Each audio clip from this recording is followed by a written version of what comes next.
অনেক আপুদেরকে দেখেছি যে তারা কমেন্ট খুব ভালো মনে রাখতে পারে। কেউ যদি একটা বাজে কমেন্ট করে ওইটা নিয়ে এসে পরের দিন ভিডিও বানায়, অনেক বেশি বকাবকি করে তাদেরকে।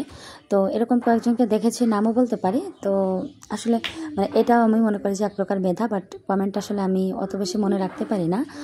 আমি আসলে মম হীরাকে নিয়ে কথা বলে ভারী এক বিপদে পড়েছি।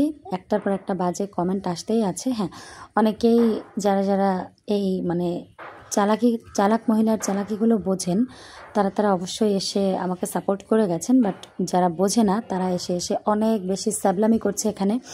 আর আমাকে অনেক কথা বলেছে। তো বেশ কয়েকটা কুকুরকে না আচ্ছা করে মুগুরো আমি দিয়ে দিয়েছি, কারণ এত ভালো হয়ে বসে থেকে আসলে লাভ নেই।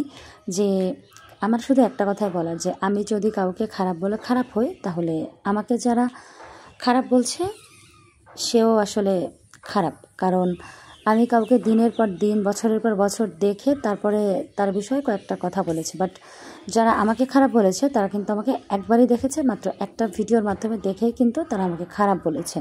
তো তারা নিশ্চয়ই আরও বেশি খারাপ। আমি ফালতু হলে তারাও বেশি ফালতু। কিছু মনে করলে বা কারো খারাপ লাগে আমার কিছুই করার নেই। এরপর থেকে যে কুকুরই আসবে তাকে এইভাবেই মুগুর দেওয়া হবে, কারণ কুকুর মুগুর পেয়েই সোজা থাকে, এছাড়া কুকুরদেরকে কন্ট্রোল করা সম্ভব না।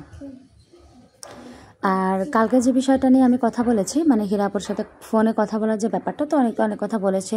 কেউ বলেছে যে স্ক্রিনশট পোস্ট করতে। কেন রে, তোকে আমার দেখাতে যেতে হবে কেন যে কী কথা বলেছি না বলেছি? আমি বারবারই বলেছি যে আমার হাজব্যান্ডের চাকরির সূত্রে আমরা সিলেটে অনেক দিন থেকেছি। তো তার মধ্যে প্রায় 19 সাল থেকে 22 সালের শুরু পর্যন্ত হীরাপুরা যে বিল্ডিংয়ে থাকতো সিলেট, তো ওই বিল্ডিংয়েই আমরা থাকতাম। উনি যে ফ্লোরে থাকতো তার অপোজিটে নিচের ফ্লোরে আমি থাকতাম। যাই হোক, তো সেই সুবাদে শুধুমাত্র ছাদে যখন ওঠাউঠি হতো ওই সুবাদে ওনাকে তখন চেনা, এছাড়া কিন্তু তাকে আমি চিনি না। আর এক ফ্ল্যাটে থাকলে তো আসলে অনেক কথা জানা যায়, তো এতটুকুই, এর বেশি আর কিছু না। তো আমি কারো ব্যক্তিগত জীবন নিয়ে কোনো কথা বলিনি। আমি আগামী পরশুদিন যে ভিডিওটা আমি আপলোড করেছি, ওখানে তো আমি 2-3 মিনিট একটু হীরাপুর সম্পর্কে কথা বলে তারপরে কিন্তু আমি আমার নিজের কথাই বলেছি। আর কালকে তো জাস্ট হীরাপুর সাথে আমার সব কিছু মিটমাট হয়ে গেছে। ভিডিওর ব্যাপারটা হীরাপু খুব ইজিলি নিয়েছে, তো ওই পর্যন্তই শেষ। আমি তো আর কোনো রং কথা আমি বলিনি, বাট কিছু কুকুরের এত বেশি চুলকানি বেড়েছে, আর আমিও একেবারে দিয়ে দিয়েছি মুগুর। শুরু হয়ে গেছে জলাতঙ্ক রোগ। তো ওইসব কুকুরের এরকম জ্বলে পড়ে মরাই উচিত, এর বেশি আমার আর কিছু বলার নেই। একটা কথা সবাই মনে রাখবেন, অভিজ্ঞতা এমন একটা জিনিস যেটার ভাগ আসলে কেউ কখনো কাউকে দিতে পারে না, যেটার অনুভূতি কেউ কখনো বুঝতে পারে না। আমি কিন্তু অনেক আগে থেকে আমার ছোট বয়স থেকে কিন্তু ইউটিউবে আছি, তো এই ব্যাপারে আমার অনেক বেশি নলেজ, আর অনেক মানুষকে অনেক আগে থেকে দেখে আসছে। হ্যাঁ, যার জন্য আমি কে কেমন ব্যবহার করতে পারে এটা কিন্তু আমি খুব ভালো মতোই জানি, খুবই ভালো মতো জানি যে কে কেমন ব্যবহার করতে পারে এবং কে কতখানি কার পা চেটে চলতে পারে।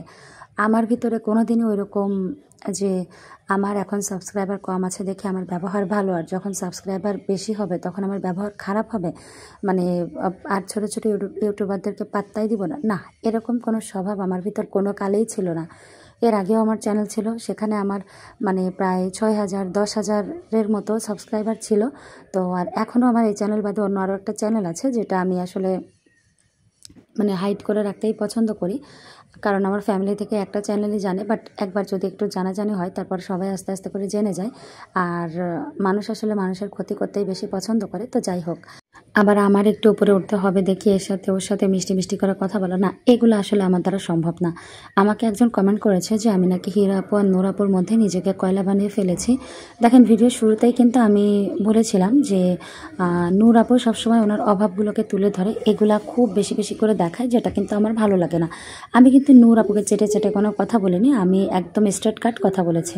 আমাকে একজন নূর আপুকে নিয়ে অনেকগুলা বাজে কমেন্ট করেছে, তো সেখানে আমি বলেছি যে দেখেন, একজন মানুষ তো পুরোপুরি পারফেক্ট হয় না, প্রতিটা মানুষের মধ্যে কিছু না কিছু ভুল আছে। এই যে দেখেন, আমি আমার নিজের কথাই বলি, আমার কি কোনো দরকার ছিল এদেরকে নিয়ে কথা বলার? বাট ওই যে আমি কথা বলছি, নিশ্চয়ই এটাও আমার ভুল। বাট আপনারা কিছু মানুষ যেভাবে আমাকে কমেন্ট করেছেন, তাহলে আপনারা কেমন মানুষ বলেন তো? আমি তো কারোর ব্যক্তি জীবন বা কারো পার্সোনাল লাইফ নিয়ে, আমি কারো পাবলিক ইমেজ নিয়ে তো কথা বলিনি। বাট আপনারা এমনভাবে কথা বলেছেন, আমার ড্রেস আপ, এমনকি আমার চরিত্র নিয়ে পর্যন্ত এই ভিডিওর মাধ্যমে কথা উঠে এসেছে। কারণ আমি আগের দিনে যে আমার যে ড্রেসটা পরা ছিল, তো ওই ড্রেসটা একটু পাতলা, তো আসলে কি বলবো বলেন, মানে বডি শেমিং করতে পর্যন্ত আপনারা ছাড়েননি এই ভিডিওটা নিয়ে। তো আমার মানে মূল কথা একটাই যে আমি অনেক চুপচাপ করে মানুষের সাথে সুন্দর মতো মিশে দেখেছি, কোনো লাভ হয় না, কোনো লাভ হয় না। যখন আপনি নিজে কষ্ট করে পরিশ্রম করে একটা জায়গায় পৌঁছাতে পারবেন তখনই আপনার দাম আছে, তখনই আপনার দাম আছে। বাট তাই ছাড়া আপনার কোনো দাম নেই। দেখেন আজকে যখন মানুষ দেখছে যে আমার চ্যানেলে 200টারও কম সাবস্ক্রাইবার, তো তারা আসলে মানতেই চাচ্ছে না যে হীরা আপু আমার পরিচিত। বাট আজকে যদি আমিও একটা বড়সড় ইউটিউবার হতাম তাহলে কিন্তু অনায়াসে মানুষ মানে মেনে নিত যে হীরা আপু আর আমার হচ্ছে বাসা একই সাথে ছিল, আমরা একসাথে থাকতাম, ঠিক আছে। আর যে হীরা আপুকে নিয়ে সবার জানার এত আগ্রহ, এই যারা আমাকে অবিশ্বাস করেছে তারা কিন্তু আমার কাছেই কোয়েশ্চেন করতো যে আসলে হীরা আপু দেখতে কেমন, এটা সেটা। হ্যাঁ, তো এই হচ্ছে যে কথা। তো আমি হচ্ছে এগুলো থেকে সম্পূর্ণ আলাদা। আমি সবসময় খুব স্ট্রেটভাবে চলাফেরা করতে পছন্দ করি। আমার যদি ভুল হয় আমি 10 বার ক্ষমা চাইতে মানে রাজি আছি, আমার এটাতে কোনো প্রবলেম নেই। আমি ভুল করলে আমি 10-12 ক্ষমা চাইবো, আমার কোনো লজ্জা নেই। বাট আমি যদি ভুল না করি তাহলে আমি কেন ক্ষমা চাইতে যাব? আর এখানে যদি আমি বলি যে আমার ভুল হয়েছে তাহলে এটা কি হবে জানেন? যারা আমাকে সাপোর্ট করেছে তাদেরকে অপমান করা হবে।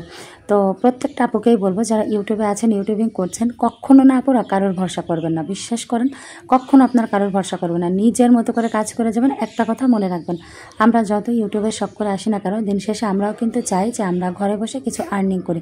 আচ্ছা, এটা নিয়ে একজন বলেছে যে আমরা নাকি পাপের পথে আর্নিং করছি। তো তার উদ্দেশ্যে আসলে আমার বিশেষ কিছু বলার নেই, বলতেই পারে, যার যার ব্যক্তিগত মতামত আছে। তো প্রত্যেকটা আপুকে আমি বলবো যে মানে কখনো কারোর আশায় বসে থাকবেন না। আপনারা আপনাদের নিজের গতিতে নিজের দমে কাজ করে যাবেন। বিশ্বাস করেন, রিজিকের মালিক আল্লাহ। যদি আপনার রিজিক এখান থেকে থাকে তো অবশ্যই ওই রিজিকটা আপনার কাছে আসবে, হেঁটে আপনার কাছে আসবে। কাউকে আপনার মানে তেল মেরে হচ্ছে কমেন্ট করতে হবে না বা কিচ্ছু করতে হবে না। যার সম্পর্কে যেটা, হ্যাঁ ঠিক আছে, কারোর সম্পর্কে কোনো কথা না বলাই ভালো। আমি কথা বলেছি, এটা অবশ্যই আমার ভুল হয়েছে, মানে অন্যের সম্পর্কে কথা বলার। তবে তবুও বলবো যে যদি যেটা বলতে মন চাবে, মানে কোনো মিথ্যা কথা না বা কোনো বাজে কথা না, যদি কোনো কিছু বলতে মন চায় সেটা আপনি মানে বলে দিবেন।